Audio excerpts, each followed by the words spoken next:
God damn it! Why? Why did Microsoft do this? I am feeling so many different emotions right now. I am feeling excitement. I am feeling anxious. I am feeling dread. I am feeling confused. I don't know what to expect anymore. And I feel that this is just going to start steamrolling. Really, because, okay, so Microsoft buying Bethesda, or the parent company, so now technically they own Bethesda. Oh, what? First of all, why didn't Microsoft do this like 2 generations ago? I mean, the original Xbox had a lot of exclusives. They really did. A lot of them were kind of different kinds of niche, maybe exclusives, but they had a lot to offer with the Xbox in terms of exclusives. I think. Not necessarily AAA, but there was a lot on there. Then we got the Xbox 360. Still some exclusives, but they really went down quite a bit with the Xbox 360. Then the Xbox One, and there's like nothing. There is Halo, Gears, and Forza, and a few others sprinkled here and there that really didn't appeal to a lot of people because they weren't big sellers, and I really didn't get into them either. So you have three series. And Forza, not everybody's into racing games. I didn't buy any Forza games. Gears, I think that's still very popular. I really enjoyed the Gears series on the Xbox 360. I just never played anything on the Xbox One, unfortunately. So for me, it was Halo, and they only had one new Halo game, Halo 5, and then they had the Halo Master Chief Collection, which was 1 to 4 remastered. So one new game of a series that I liked, that I would eventually play, probably Gears of War 4 and 5 at some point in time. I just feel like the thing is that I'm taking this personally to a degree, and I am biased because I've always been, ever since I got the original Xbox, I went with that as my main, that became my main console. Then the Xbox 360 became my main console. Then the Xbox One became my main console. And I started with a PS4 last generation, which is weird. But I kept switching back because I was so much more used to the controls. And also at the time, a lot of my friends were playing the Xbox consoles online. So to me, it was just so much easier to go for those ones and then make my other systems my exclusive systems. What ended up sucking is that there was, it kind of worked in 2 different ways. One of them was the Xbox One became a multi-plat, so I ended up getting tons of games for it. PS4 ended up having so many exclusives, so I still had a really nice collection for my PlayStation 4 because of the amount of exclusives that they had.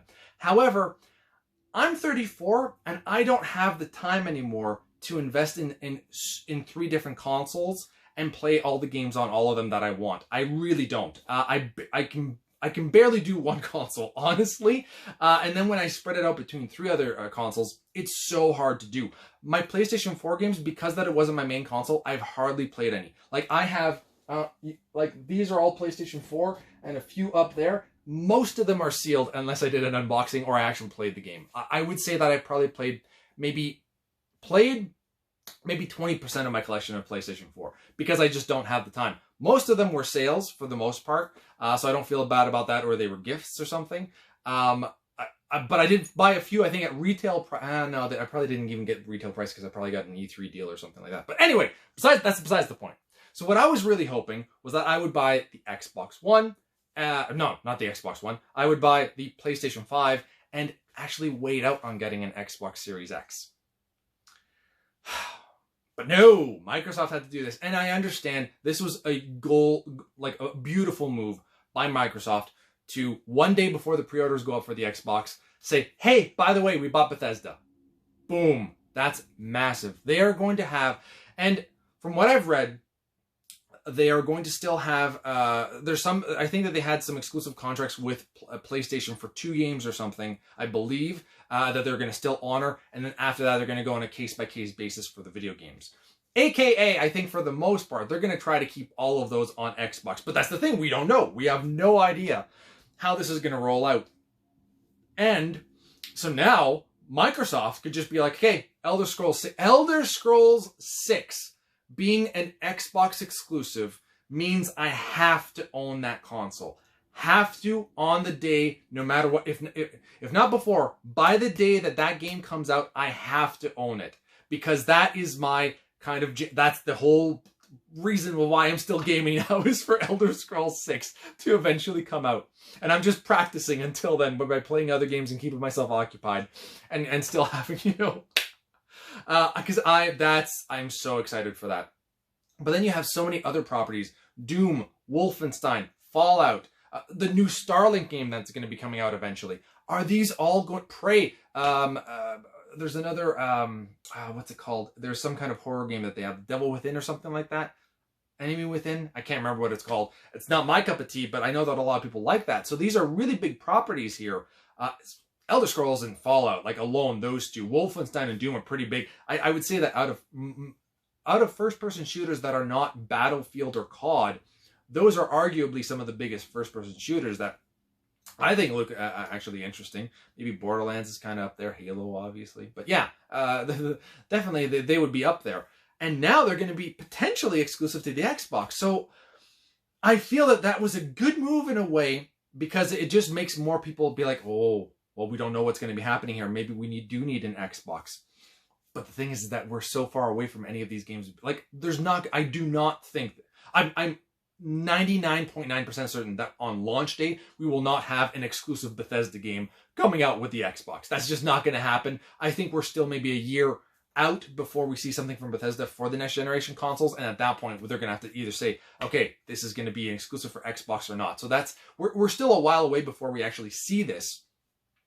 But this could be potentially another bad thing. Now, the negative of this is that now Sony might just be like, oh, well, you're doing that. We're going to start buying some studios as well, and then start ramping up their exclusives even more. And then we're just going to have a bidding war where Xbox and Sony just take out all the other third-party developers out there and be like, you work for us now, and you're going to make exclusives for us. I don't really see Nintendo doing this unless it gets into a big, massive, heated war between Sony and Microsoft. Because I do feel that Nintendo could probably ride this out, but I mean, if the other ones are just taking up everything, Nintendo might have to do that as well. And then it's just, in the end, unless you're a person that gets 3 consoles all the time, day one, we're going to be losing out. We're going to be missing out because we won't be getting as many third-party games and the multi-platforms, which is really unfortunate. I like the idea of exclusives. I really do, because it really drives the system and it makes you feel happy that you own that console. But when you don't own the console and there's an exclusive that you really want, it really sucks, because it's like, is it worth it just for that game? Probably not just for one game, although if it was Elder Scrolls 6, it totally would be. But everything else, like imagine if somebody buys Rockstar. Whoever buys Rockstar wins, essentially. In my opinion, Bethesda is, with Elder Scrolls, depending on what they do with that, but Rockstar with Grand Theft Auto, man. Could you imagine if next generation, totally unrelated to this, but if next generation we get a remaster of Grand Theft Auto 3, Vice City, and San Andreas, and then Grand Theft Auto 6, how amazing that would be. I would absolutely love that, and have online functionality. Remakes, not remasters, remakes. Do a remaster in HD, then do the remake. Oh my god, that would be amazing. Vice City remake, oh, totally in for that. Anyway, let me know in the comments below what you think about all of this. If you think it's a good thing that Microsoft did this, are you upset that they did this?